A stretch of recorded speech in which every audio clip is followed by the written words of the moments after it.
YouTube की online classes में आपका स्वागत है। आज की कक्षा में हम हिंदी शब्दकोश के बारे में चर्चा करेंगे कि हिंदी कोश में जो शब्दों का क्रम है वो किस प्रकार से निर्धारित किया जाता है। इससे संबंधित जो सवाल है वो अधिकतर परीक्षाओं में आपसे पूछे जाते हैं और इनके क्रम का निर्धारण है वो किस प्रकार से किया जाता है, स्वरों को कहाँ रखा जाता है, व्यंजनों को कहाँ रखा जाता है, इन सभी की चर्चा आज की कक्षा में हमें करने वाले हैं। तो हमारा जो आज का जो टॉपिक है वो है हिंदी शब्दकोश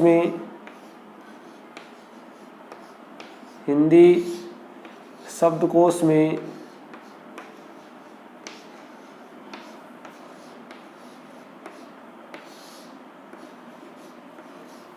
शब्दों का क्रम।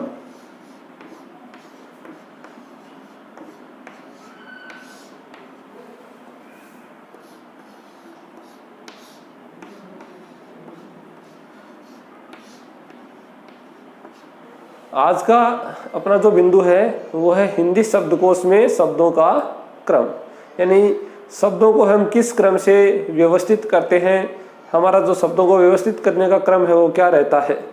तो सबसे पहले हम बात करते हैं कि सबसे पहले शब्द कौन से आएंगे, सब उसके बाद कौन से आएंगे और उसके बाद कौन से आएंगे। इसकी चर्चा करने से पहले हम कुछ इनके विशेष तथ्य हैं, इनको आप ध्यान से देखेंगे। यहाँ पर विशेष तथ्य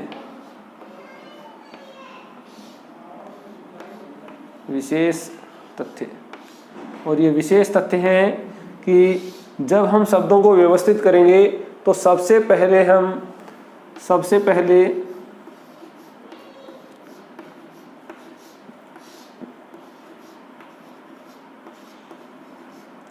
अनुस्वार को लेंगे। सबसे पहले कौन सा आएगा? अनुस्वार आएगा। उसके बाद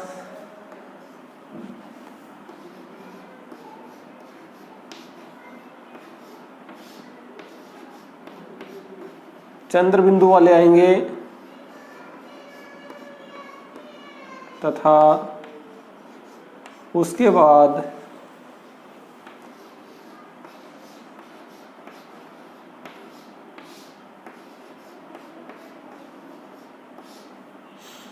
विसर्ग वाले आएंगे तथा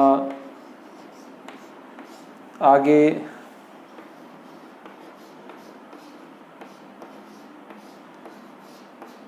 स्वर और व्यंजन। इस प्रकार से इन शब्दों का क्रम है वो रहता है। जब हम शब्दों को व्यवस्थित करेंगे तो सबसे पहले हम किसको लेंगे? अनुस्वार को लेंगे। सबसे पहले कौन आएगा? अनुस्वार आएगा। अनुस्वार के बाद में हम चंद्र बिंदु को लेंगे, फिर चंद्र बिंदु आएगा। उसके बाद विसर्ग का प्रयोग किया जाएगा और विसर्ग के बाद में सभी स्वर आएंगे और स्वर के बाद में सभी व्यंजन आएंगे और इनको हम इस प्रकार से व्यवस्थित है वो करेंगे। तो आपको ध्यान रखना है, जब भी हमें शब्दों को क्रमबद्ध करना है, शब्दों को व्यवस्थित करना है, तो सबसे पहले हमें किसको लेना है? अनुस्वार को लेना है। अनुस्वार के बाद में चंद्र बिंदु को लेना है। चंद्र बिंदु के बाद में विसर्ग को लेना है। विसर्ग के बाद में स्वरों को लेना है। स्वरों के बाद में व्यंजन को लेना है। इस प्रकार से हमारा शब्दों का क्रम है वो रहेगा। अब हम देखते हैं इनको व्यवस्थित जमाएंगे कैसे। तो व्यवस्थित जमाने के लिए सबसे पहले हम देखेंगे कि किस प्रकार से हम इनको व्यवस्थित करेंगे। तो अभी हमने देखा है कि सबसे पहले किसको लिया हमने? अनुस्वार को लिया। तो सबसे पहले क्या आएगा? अनुस्वार।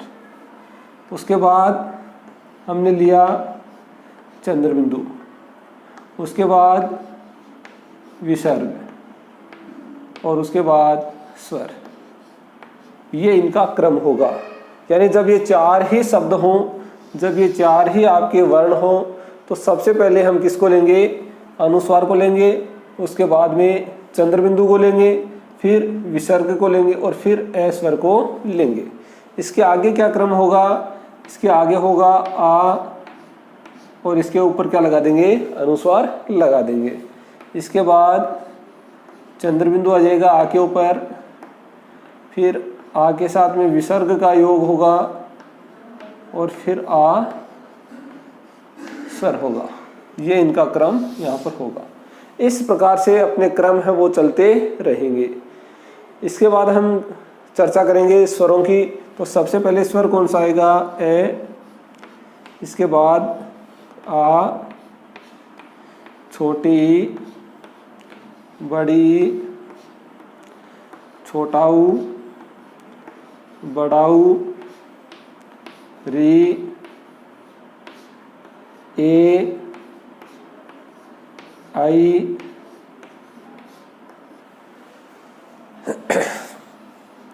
ओ, औ। ये है स्वरों का क्रम। ये स्वरों का क्रम है वो आपके रहने वाला है। सबसे पहले कौन सा स्वर आएगा? ए, उसके बाद में आ, फिर छोटी, बड़ी, छोटाऊ, बड़ाऊ, री, ए, आई, ओ और औ। ये स्वरों का क्रम है। तो सबसे पहले आपको देखना है, सबसे पहले हमने किसको लिया है? अनुस्वार को लिया है। उसके बाद में चंद्रबिंदु को लिया है। उसके बाद में विसर्ग को लिया है और उसके बाद में ए स्वर को लिया है। ये आपका ए आ गया यहाँ पर, ये आ गया, ठीक है। इसके बाद में हमने आ के ऊपर अनुस्वार लगाया, फिर आ के ऊपर चंद्रबिंदु लगाया, फिर आ के साथ में विसर्ग लगाया और फिर आ स्वर को ले लिया। ये आ यहाँ पर आ गया। इसी प्रकार से ई के ऊपर सबसे पहले अनुस्वार लगाएंगे, फिर ई के ऊपर चंद्रबिंदु लगाएंगे, फिर ई के साथ में विसर्ग लगाएंगे और फिर ई स्वर स्वयं आ जाएगा। फिर बड़ी के साथ में सबसे पहले अनुस्वार, फिर चंद्रबिंदु, फिर विसर्ग और फिर स्वयं ही आ जाएगा। इसी प्रकार से ये क्रम आपका चलता रहेगा। तो आपको तीन चीजें हो गई यहाँ पर, पहले अनुस्वार, फिर चंद्रबिंदु और फिर विसर्ग। ये तीनों क्रम आपको याद रखने हैं। इसके बाद हमारा किसका नंबर आएगा? स्वरों का नंबर आएगा। तो इसके बाद हम देखते हैं व्यंजन। तो स्वर होने के बाद में व्यंजन आएंगे।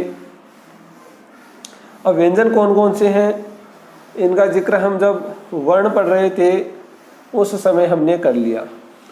तो वर्णों का क्रम है वो निर्धारित कैसे करेंगे? सबसे पहले ये देखते हैं वर्णों का क्रम। वर्णों को किस क्रम में रखेंगे ये आपको देखना है। वर्णों का क्रम, वर्णों का क्रम देखने से पहले कुछ तथ्य हैं, उनको भी आपको ध्यान में रखना है।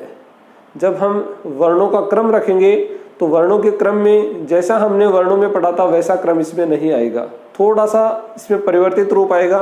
वो परिवर्तित रूप कौन सा है वो देख लेते हैं। यहाँ पर कुछ आपके संयुक्त व्यंजन थे, संयुक्त वर्ण थे, संयुक्त वर्ण थे, उनका अध्ययन आपको यहाँ पर करना है। जिसमें पहला था क्षय, दूसरा त्रय और तीसरा ज्ञेय और चौथा श्रय। ये चार आपकी संयुक्त वर्ण थे। इन चार संयुक्त वर्णों का आपको यहाँ पर अध्ययन करना है। इनका अध्ययन करने के बाद हम वर्णों को व्यवस्थित क्रम में करेंगे। तो क्षय है वो किससे मिलकर बना था? क के साथ में किसका योग था? स का योग था। क के साथ में किसका योग है? स का योग है। त्रय के साथ, त्रय किससे बना है? तय के साथ में र के योग से बना है। ये किससे बना है? जय के साथ में ये का योग है। और श्रय किससे बना है?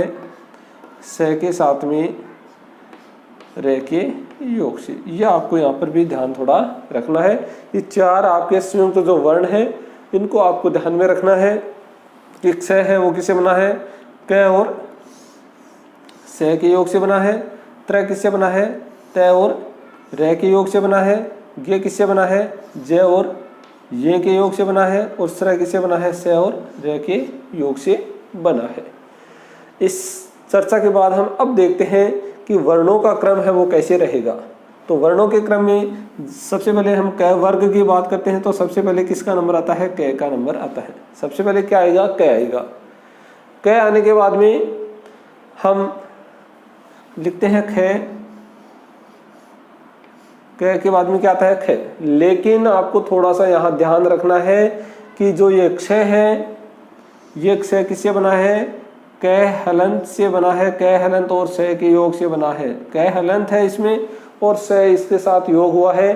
तो जब कै के साथ स्वर था उसके साथ कै के साथ क्या है, कै हलंत है। तो इस कै के और खे के बीच में क्या आएगा, क्षय आएगा। तो ये आपको थोड़ा सा यहाँ पर ध्यान में रखना है। यानी कै वाले जो अक्षर हैं वो पूरे होने के बाद में किसके आएंगे, क्षय वाले आएंगे। ठीक है, कै के जब पूरे हो जाएंगे शब्द तो उसके बाद में किसका नंबर आएगा, क्षय वाले अक्षरों का नंबर आएगा। ख के बाद में ग, उसके बाद में घ और उसके बाद में ड़। ये आपको क्रम इसमें ध्यान रखना है। यानी सबसे पहले कै के जितने भी शब्द हैं वो आएंगे, उसके बाद में क्षय वाले शब्द आएंगे, उसके बाद में ख वाले, उसके बाद में ग वाले, उसके बाद में घ वाले और उसके बाद में ड़ वाले आएंगे। अब आगे हम करते हैं चे, छे, जे। अब यहाँ पर देखना आप, जो ये गे बना है, ये गे किससे बना है, जय हलंत है इसमें और ये का योग है, यानी जय क्या है, हलंत है। तो जब जय पूरा हो जाएगा, जय के जो जय में जो स्वर है वो वाले पूरे हो जाएंगे, तो उसके बाद में किसका नंबर आएगा, गे का नंबर आएगा। यहाँ पर यहाँ गे वाले शब्दों का नंबर आएगा।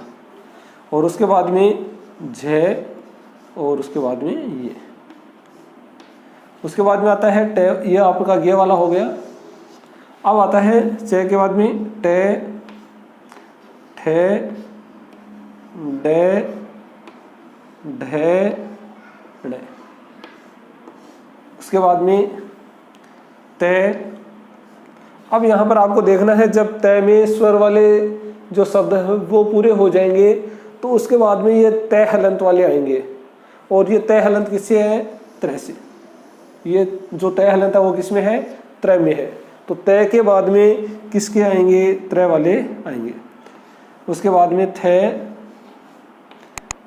दे, धे और न। उसके बाद में पे,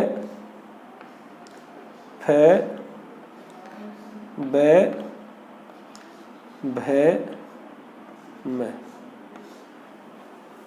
इसके बाद में ये, रे, ले, वे। उसके बाद में से। अब यहाँ देखना, ये जो स्त्र है ये किससे बना है, स हलंत है इसमें और रे के योग से बना है। तो जब ये स वाले पूरे शब्द हो जाएंगे तो उसके बाद में किसका नंबर आएगा, श्रेय का नंबर आएगा। तो ये आएगा श्रेय, फिर से और फिर से और ये है। इस प्रकार से आपके व्यंजनों का जो क्रम है वो रहेगा। एक बार फिर इनको देख लेते हैं, व्यंजनों का क्रम है वो कैसे रहेगा। तो सबसे पहले किसका नंबर है, कै का।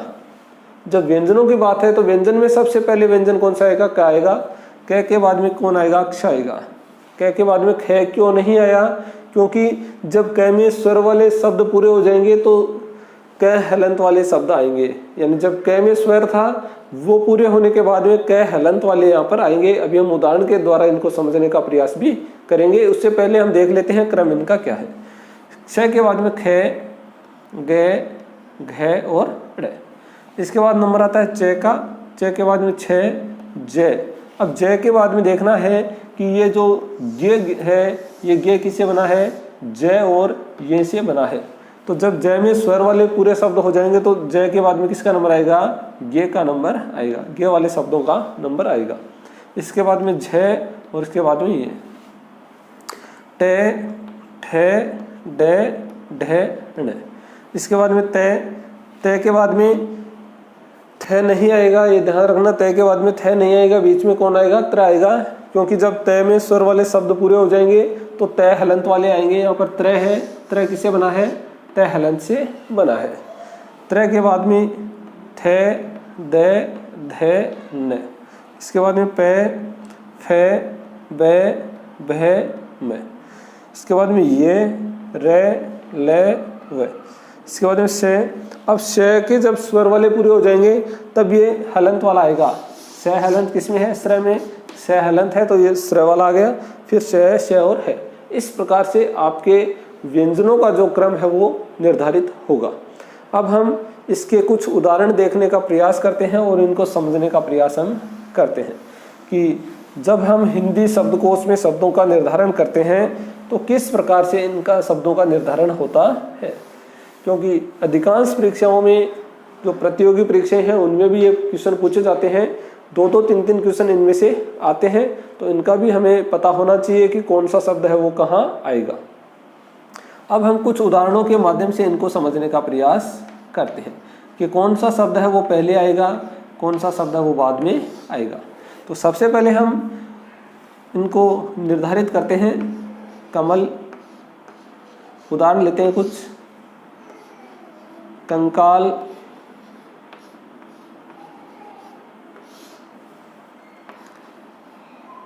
कृपा, कंस,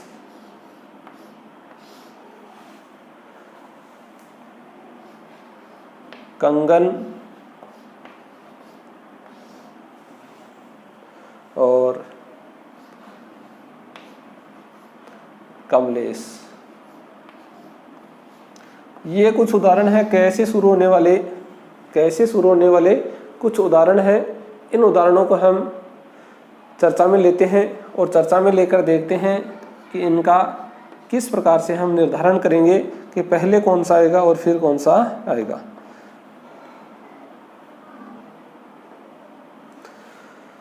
सबसे पहले आपको ये पता होना चाहिए कि कौन से अक्षर में कौन सा स्वर है। स्वर और व्यंजन को अलग अलग करना आना आपको चाहिए। तो देखो, सबसे पहले हम यहाँ से स्टार्ट करते हैं कै में। तो सबसे पहले कै में कौन सा स्वर है? ए स्वर है।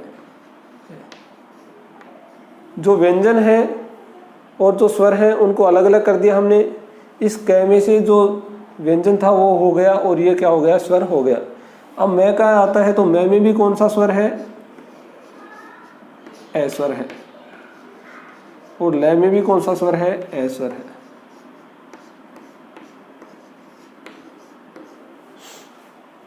कौन सा स्वर है किस में, इसका पता कैसे करेंगे? इनकी मात्राओं का अपने को ध्यान होना चाहिए। मात्राएं मैं एक बार आपको लिख के बता दूंगा कि कौन कौन सी मात्राएं होती है। जैसे ए है तो ए में कोई मात्रा नहीं होती है, ए की कोई मात्रा नहीं होती है।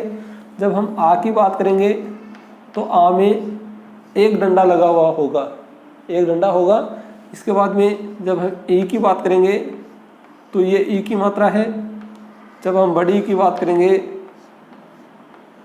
तो ये बड़ी की मात्रा है। छोटे ऊ की बात करेंगे तो ये छोटे ऊ की मात्रा है। बड़े ऊ की बात करेंगे तो ये बड़े ऊ की मात्रा हो गई। ए की ऊपर एक होगी। जब हम ए की बात करेंगे तो ऊपर दो मात्रा होगी। ओ की बात करेंगे तो एक मात्रा नीचे होगी और एक मात्रा ऊपर होगी। ओ की बात करेंगे तो एक मात्रा नीचे और दो मात्रा ऊपर होगी। ये मात्राएं भी आपको ध्यान होनी चाहिए कि ए है, इसके कोई मात्रा नहीं है। आ है, उसकी एक मात्रा है नीचे। ए के ये मात्रा होगी, बड़ी की इधर वाली मात्रा होगी। ये छोटे ओ की मात्रा है, ये बड़े ओ की मात्रा है। ये ए की ऊपर दो मात्रा है तो ए हो गया। ऊपर एक मात्रा और एक मात्रा नीचे तो ओ हो गया। और ऊपर दो मात्रा और नीचे एक मात्रा तो क्या हो गया? ओ हो गया। इस प्रकार से मात्राओं का भी अपने को पता होना चाहिए। तो हमने कै का वर्गीकरण कर दिया, इसमें स्वर और व्यंजनों को अलग अलग हमने कर दिया। अब आता है कंकाल। तो सबसे पहले कै लिख दिया, इसमें अनुस्वार लगा है तो अनुस्वार को लिख दिया। ये कै है तो कै को हलन कर दिया और ऊपर तो अनुस्वार था वो यहाँ पर लिख दिया। अब आता है का। ये का है, इसमें आगे एक डंडा लगा है, इसका अर्थ इसमें कौन सा स्वर है? आ स्वर है। ये आ स्वर। इसके बाद में लय है तो लय में ए स्वर का योग है। अब हम देखते हैं नीचे कृपा में।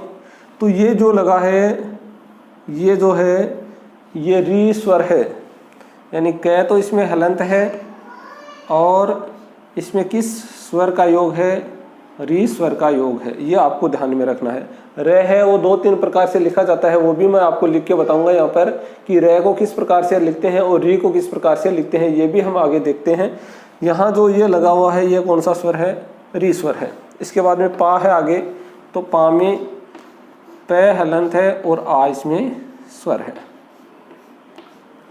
आगे देखते हैं कंस में, तो कंस में कै तो हलंत हो गया और अनुस्वार है इसके ऊपर लगा हुआ, तो ये अनुस्वार आ गया, अनुस्वार आ गया। आगे स है, तो ये स हलंत हो गया और ये आपका स आ गया। इसमें स में ए स्वर का योग है। अब बात करते हैं कंगन की, तो कंगन में भी किसका योग है, अनुस्वार का योग है। फिर ग में ए स्वर का योग है और फिर न में भी ए स्वर का योग है। अब हम बात करते हैं कमलेश की, तो कै में ए स्वर का योग था, फिर मैं में भी ए स्वर का योग है,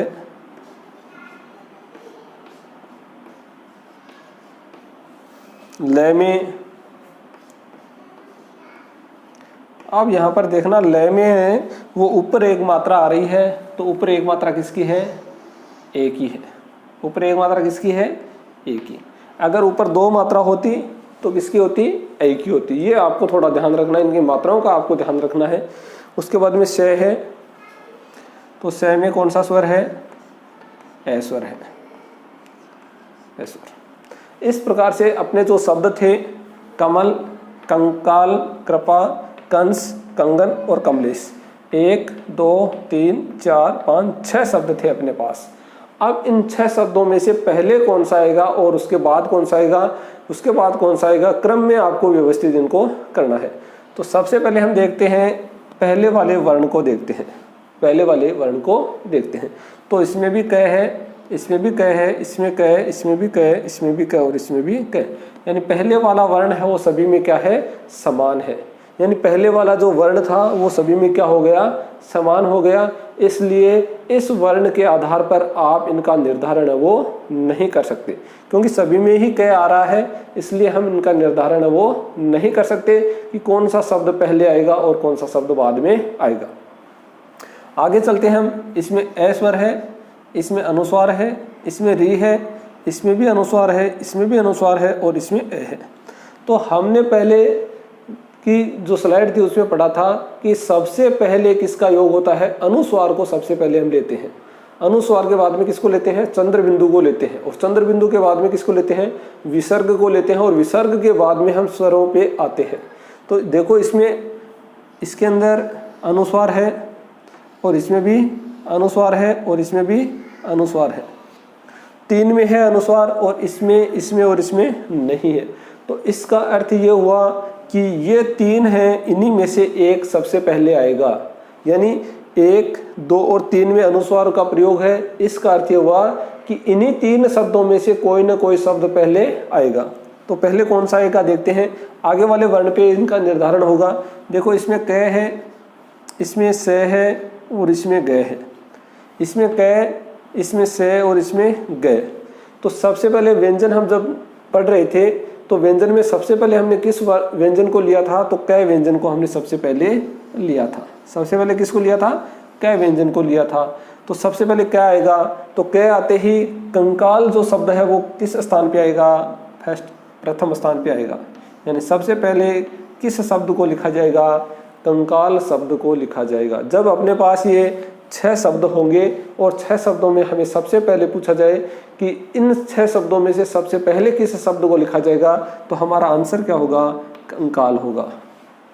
ठीक है, अब देखते हैं ये वाला अपना हो गया पूरा, तो इसको छोड़ देते हैं अब, क्योंकि इसको हमने सबसे पहले लिख दिया। अब बच गए 2, एक स बच गया और एक ग बच गया, क्योंकि इन्हीं में से आना है, दोनों में से पहले। इसका तो काम हो गया, ये तो प्रथम स्थान पे आ गया।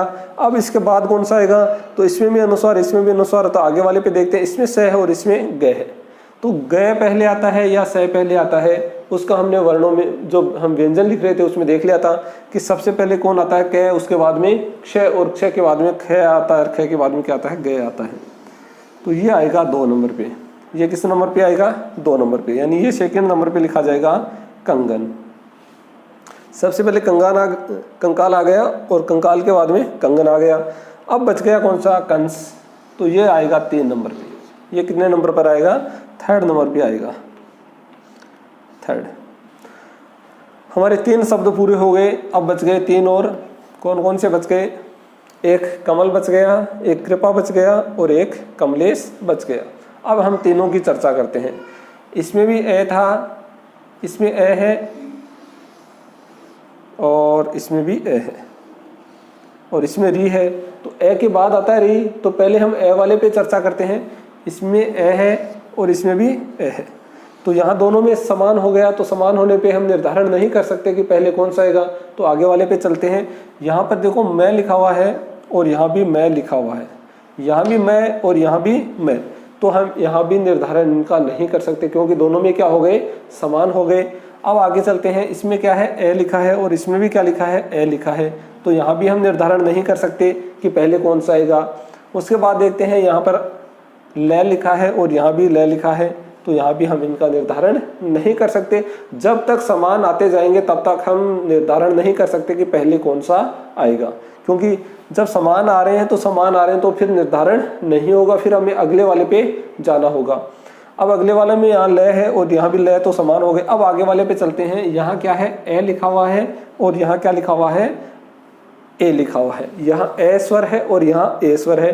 तो जब हम स्वर लिख रहे थे तो सबसे पहले किसको लिखा था, ए को लिखा था। उसके बाद आ, फिर छोटी, फिर बड़ी, फिर छोटा हो, फिर बड़ा हो, फिर री, और फिर क्या आया था, ऐ आया था। तो यहाँ ए आएगा सबसे पहले, क्योंकि स्वरों में सबसे पहले कौन सा आता है, ए आता है। तो ये जो कमल है ये कितने नंबर पर आएगा, 4 नंबर पर। कमल कितने पे आएगा, 4 पे, और ये होने के बाद में ये कितने पर आ जाएगा, 5 पर। ये 5 पर। अब कौन सा बच गया, ये री वाला बच गया, तो ये कितने पे आएगा, 6 पे आएगा। इस प्रकार से हम शब्दकोश में शब्दों का जो क्रम है वो व्यवस्थित कर सकते हैं। कैसे कर सकते हैं, देख लिया हमने। सबसे पहले हमें स्वर और व्यंजन को अलग अलग करना है। पहले स्वर और व्यंजन को अलग अलग करेंगे, उसके बाद हम पहले वर्ण से प्रारंभ करेंगे, यहाँ से प्रारंभ करेंगे। इसमें देखेंगे सबसे पहले हम अनुस्वार को लेंगे, अनुस्वार के बाद में चंद्र बिंदु को लेंगे, चंद्र बिंदु के बाद में विसर्ग को लेंगे, उसके बाद में सभी स्वरों को लेंगे और उसके बाद में सभी व्यंजनों को लेंगे। जो भी क्रम होगा उस हिसाब से हम लिखते चलेंगे। तो इस प्रकार से सबसे पहले कौन सा लिखा जाएगा, कंकाल लिखा जाएगा, कंकाल के बाद में कंगन लिखा जाएगा, कंगन के बाद में कंस लिखा जाएगा, कंस के बाद में कमल होगा और कमल के बाद में कमलेश आएगा और कमलेश के बाद में कृपा को लिखा जाएगा। इस प्रकार से हम निर्धारण कर सकते हैं। अब एक रे का जो होता है वो भी देखते हैं अपन। रे को 3-4 प्रकार से लिखा जाता है, तो वो सारा लिख के हम देखते हैं कि उसमें क्या होता है।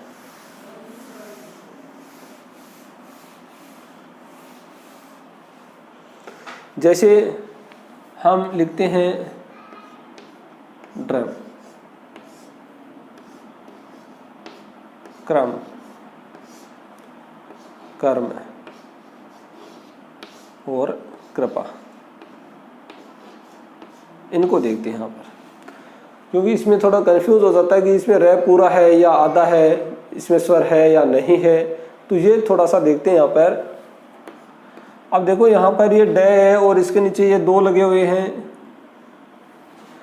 तो ये जो एक है ये तो हलंत करता है इसको, और ये रे है, तो डे तो इसमें क्या है, हलंत है, और रे क्या है, पूरा है। ये ध्यान रखना। यानी डे है वो तो क्या है, हलंत है, व्यंजन है, और रे है उसमें स्वर का योग है। तो जब हम इस स्वर को भी हटा दें तो इसमें स्वर कौन सा है, ए। यानी ये जो ड्रे है ये किससे बना है, डे हलंत से। रे पूरा था, रे को भी हमने क्या कर दिया, हलंत कर दिया। अब मैं है तो मैं में कौन सा स्वर है, ए स्वर है, मैं में ए स्वर। अब हम देखते हैं क्रम में। तो क्रम में क हलंत है, क क्या है, हलंत है, और रे क्या है, पूरा है। ये जो लाइन लगी हुई है इसमें भी देखो ये लाइन लगी हुई है और इसमें भी ये लाइन लगी हुई है, इसका अर्थ ये क्या है, रे है, और रे इसमें क्या है, पूरा है, हलंत नहीं है, इसमें स्वर का योग है, ए स्वर का इसमें योग है, और ये क क्या हो गया, हलंत हो गया। आगे रे में ए स्वर का योग है, और मैं में भी किसका योग है, ए का योग है। अब देखते हैं इसमें क में, तो क पूरा है, इसलिए क में से ए स्वर को हटा देंगे, यानी क में कौन से स्वर का योग है, ए का। अब ये क और मैं के बीच में रे है, ये जो मैं के ऊपर जो रे लगा हुआ है ये क और मैं की क्या है, बीच में है। क के बाद में इस हलंत रे को लिखा जाएगा, व्यंजन रे को लिखा जाएगा, ये ध्यान रखना। यानी ये आगे वाले अक्षर पर है, लेकिन इसका जो क्रम है वो किसके, इन दोनों के बीच में है। तो रे क्या है, हलंत है। ये वाला रे जो हम ऊपर लिखते हैं, ये जो ऊपर रे लगाते हैं, ये क्या होता है, हमेशा हलंत होता है, व्यंजन होता है, ये इसमें स्वर का योग नहीं होता है, ये आपको ध्यान में रखना है। इसके बाद में मैं है, तो मैं में ए स्वर का योग है, मैं में किसका योग है, ए का योग है। इस रे वाले को आप ध्यान रखना, ये जो नीचे रे लगा हुआ है ये तो क्या है, स्वर सहित है, और ये जो ऊपर रे लगा हुआ है ये स्वर रहित है, इसमें स्वर का योग नहीं है। अब ये क है, ये हलंत है, ये क क्या है, हलंत है, और ये जो नीचे ऐसे लगी हुई है ये है री स्वर है इसमें, ये ध्यान में रखना, ये कौन सा स्वर है, री स्वर है। तो ये क्रय का प्रकार ये हो गया, री हो गया, ये हलंत रह हो गया, और ये स्वर सहित रह हो गया, इसमें ए स्वर का योग है। पा में प हलंत है और आ स्वर का योग है। इस प्रकार से हम इनको रे वाले को भी पहचान सकते हैं। अब इन चार में से पहले कौन सा आएगा और बाद में कौन सा आएगा, इसका हम पता कर सकते हैं। देखो इसमें ये ड है, इसमें क और इसमें क। तो सबसे पहले जब हम व्यंजनों की बात कर रहे थे तो सबसे पहले व्यंजन कौन से आ रहे थे, क व्यंजन आ रहे थे। ड का क्रम तो उसके बाद में होता है। क वाले आ गए, तीनों समान हैं। उसके बाद देखते हैं इसमें रे लिखा हुआ है, इसमें ए लिखा हुआ है और इसमें री लिखा हुआ है। तो सबसे पहले स्वर आएंगे, तो स्वर में ए स्वर सबसे पहले आएगा, तो ये 1 नंबर पे आएगा। फर्स्ट नंबर पे कौन आएगा, कर्म आएगा। उसके बाद में ए के बाद में री स्वर आता है। ए के बाद में कौन सा स्वर आता है, ए के बाद में आ आता है, छोटी आती है, बड़ी ई आती है, छोटा वो आता है, बड़ा वो आता है और री आता है, लेकिन वो है ही नहीं इसमें। तो ए के बाद में सीधा कौन सा आएगा, री आएगा। तो ये किस स्थान पे आ जाएगा, सेकंड स्थान पे। और उसके बाद में ये कौन से स्थान पर आ जाएगा, थर्ड स्थान पे। अब ये ड वाला बच गया, तो ड वाला अंतिम है, इसलिए किस स्थान पे आएगा, चौथे स्थान पर आएगा। इस प्रकार से हम हिंदी शब्दकोश में शब्दों का निर्धारण कर सकते हैं। सीधा सा तरीका एक ही रखना है आपको। सबसे पहले किसका प्रयोग, अनुस्वार का प्रयोग, उसके बाद में किसका नंबर है, चंद्र बिंदु का नंबर है, उसके बाद में किसका नंबर है, विसर्ग का नंबर है, और उसके बाद में सभी स्वर आएंगे। क्रम से मैंने क्रम आपको लिखा दिया, स्वरों का हमने क्रम लिख लिया, और उसके बाद में किसका नंबर आएगा, व्यंजन। और व्यंजन का क्रम में भी मैंने आपको व्यवस्थित रूप से लिखा दिया है, जिसमें हमने संयुक्त वर्णों को भी पढ़ लिया था, क्ष, त्र, गे और श्र, वो भी कहाँ स्थापित होंगे वो भी हमने लिख लिए। इस प्रकार से अपना जो शब्दकोश है उसके जो 2-3 क्वेश्चन आपके एग्जाम में आते हैं उनको आप हल कर सकते हो। आपको ये विशेष नियम है, ये याद रखना है। सबसे पहले अनुस्वार, उसके बाद में चंद्र बिंदु, उसके बाद में विसर्ग, उसके बाद में स्वर और उसके बाद में व्यंजन। इस प्रकार से अपना हिंदी शब्दकोश में शब्दों का जो वर्गीकरण था, हिंदी शब्दकोश में शब्दों को किस स्थान पर रखते हैं, वो पूर्ण होता है। अगली कक्षा में अपन अन्य बिंदु के साथ आपके सामने उपस्थित होंगे। तब तक के लिए धन्यवाद।